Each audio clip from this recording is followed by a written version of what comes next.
तो हरियाणा बीजेपी की नई अध्यक्ष बनी है अर्चना गुप्ता। अर्चना गुप्ता से खबरें अभी तक ने खास बातचीत की है और बता दें कि उनकी ओर से कहा गया है कि मैं बीजेपी की एक कार्यकर्ता हूं। अस्पताल में काम करते करते सेवा क्षेत्र में गई। महिलाओं को बीजेपी आगे बढ़ाने का काम करती है। कहा कि मेहनत से काम करने वाले कार्यकर्ताओं को बीजेपी आगे बढ़ाती है। बीजेपी कार्यकर्ताओं की पार्टी है। हमारे साथ इस वक्त भारतीय जनता पार्टी की प्रदेश अध्यक्ष नवनियुक्त डॉक्टर अर्चना गुप्ता जी मौजूद हैं। उनसे कुछ बातचीत करेंगे। तो इस वक्त हम श्याम कार्यालय में हैं। जो बीजेपी के तमाम कार्यकर्ता यहाँ पर पहुंचे हैं। डॉक्टर साहब सबसे तमाम लोग एक ही सवाल उठा रहे हैं कि भाई कोई राजनीतिक घराना नहीं है, उसके बाद एक आम कार्यकर्ता से प्रदेश अध्यक्ष बना दिया अर्चना गुप्ता को, तो इसके पीछे का वो राज लोग जानना चाहते हैं। राज केवल यही है कि मैं कार्यकर्ता हूँ भारतीय जनता पार्टी की, और तो कोई राज नहीं है। बाकी तो सारा कुछ आपके सामने खुली किताब की तरह है। मैं तो इतना ही कहना चाहती हूँ कि जो भी कार्यकर्ता जिस भी भूमिका में है, अगर वो अपना काम पूर्णतया ईमानदारी के साथ, लगन के साथ, निष्ठा के साथ करता है तो भारतीय जनता पार्टी में स्काई इज द लिमिट। लोग जानना चाहते हैं, जब से आपका नाम नियुक्त किया गया, आप कि अर्चना गुप्ता के बारे में जानना चाहते हैं, थोड़ा अपने बारे में बताइए। लोग राजनीतिक किस राजनीतिक घराने से आते हैं, कहाँ से आप बिलोंग करते हैं, वो थोड़ा सा बताएं, दर्शक जानना। मैं तो, मेरे जो दादाजी हैं वो दादाजी जो थे वो स्वतंत्रता सेनानी थे। उसके अलावा मेरी कोई राजनीतिक पृष्ठभूमि नहीं है। मैं तो एक डायग्नोस्टिक सेंटर चलाती हूँ। मेरा एक अल्ट्रासाउंड सेंटर है पानीपत में, और हॉस्पिटल में काम करते करते मैं धीरे धीरे सेवा के क्षेत्र में गई। कुछ मेडिकल कैंप्स जैसे लगाने शुरू किए, और वहां से फिर मेरा विश्व हिंदू परिषद में प्रवेश हुआ, और फिर वहां से मुझे भारतीय जनता पार्टी में भेज दिया गया महिला मोर्चा का अध्यक्ष बना के। उसके बाद मुझे जिला अध्यक्ष बनाया गया, फिर प्रदेश में महासचिव बनाया गया, और अब प्रदेश अध्यक्ष बनाया गया।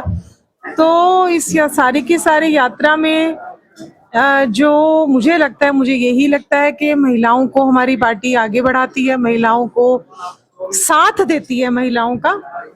और किसी भी कार्यकर्ता का मैं ये मानती हूँ कि जो लगन, ईमानदारी और मेहनत के साथ जो कार्यकर्ता काम करता है, पार्टी उसको लगातार आगे बढ़ाती है। डॉक्टर साहब, दो एग्जाम्पल है, एक तो भट्ट साहब है, एक आम परिवार से, एक आप, क्या ये इसी पार्टी में संभव है, मानते हो? ये आप चाहे हमारे दुष्यंत भट्ट जी हैं, जिला अध्यक्ष हैं, उन्होंने अपनी यात्रा एक मजदूर के रूप में शुरू करी, लेकिन आज पार्टी ने उनको जिला अध्यक्ष बनाया।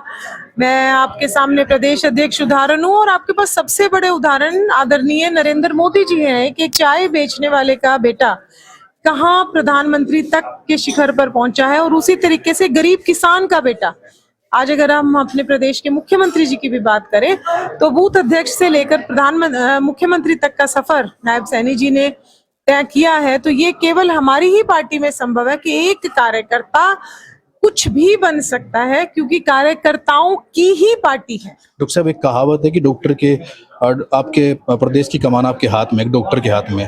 जो डॉक्टर होता है वो जनता के स्वास्थ्य का ख्याल रखता है, तो आप कितना ख्याल रखेंगे प्रदेश की पार्टी का और आपके जो साथ तमाम कार्यकर्ता हैं? देखो, जहां तक जनता के स्वास्थ्य का ख्याल करने की बात है, तो मुख्यमंत्री जी हमारे प्रदेश की जनता का बहुत अच्छे से ख्याल रख रहे हैं। नए नए हॉस्पिटल्स बन रहे हैं।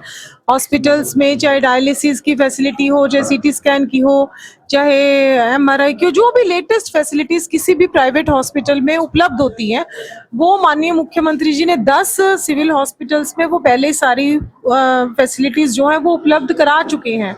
लेकिन मेरा एज ए डॉक्टर और एज ए मदर या एज ए गृहिणी जो फोकस होता है, मुझे ऐसे लगता है कि हमें प्रिवेंटिव हेल्थ पे और ज्यादा काम करना चाहिए। और प्रिवेंटिव हेल्थ के लिए भी हमारी सरकार ने आयुष डिपार्टमेंट को बहुत अच्छे से खड़ा किया है।